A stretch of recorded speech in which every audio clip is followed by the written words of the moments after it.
The Atlanta Falcons are 2-0. Who would have believed that? They have to start the season with a tough schedule against 3 teams from the NFC East and against a tough defensive team, the Houston Texans. The Falcons are halfway through this stretch with a perfect record. Sunday's game in New York was fun to watch. The Falcons came back in the fourth quarter after being down by 10 points as Matt Ryan again showed why they call him Matty Ice. Now, the national media is focusing on the fact the Giants choked late in the game for the second straight week, but how about some love for the 2-0 Falcons? They bounced back and won on the road, something that's not easy to do in the NFL. The Falcons did lose running back Tevin Coleman in that game due to a rib injury. That could hurt as the Falcons desperately need a running game to balance out the offense.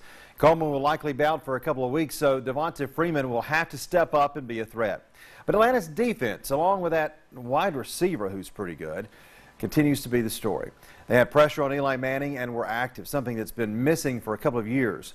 Vic Beasley, the rookie, is off to a nice start, and the Falcons have something on defense they haven't had in a while. Depth.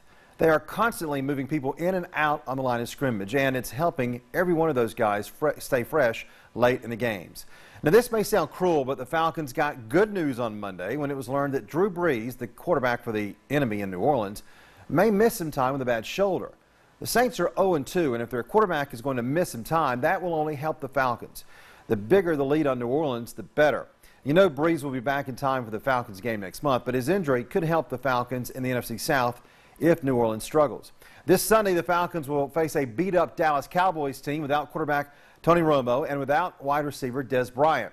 That should give the Falcons a chance, but don't underestimate Dallas. They still have a great offensive line and a solid defense. This will be a tough game, but with those 2 big guns out, the Falcons do have a better shot at remaining undefeated. We may still need another month or so to know just how good this Atlanta team is this season, but you can't do any better than a 2-0 start. They've won 2 games they likely would have lost last season, and that's a good sign that new head coach Dan Quinn is turning things around with his Falcons team.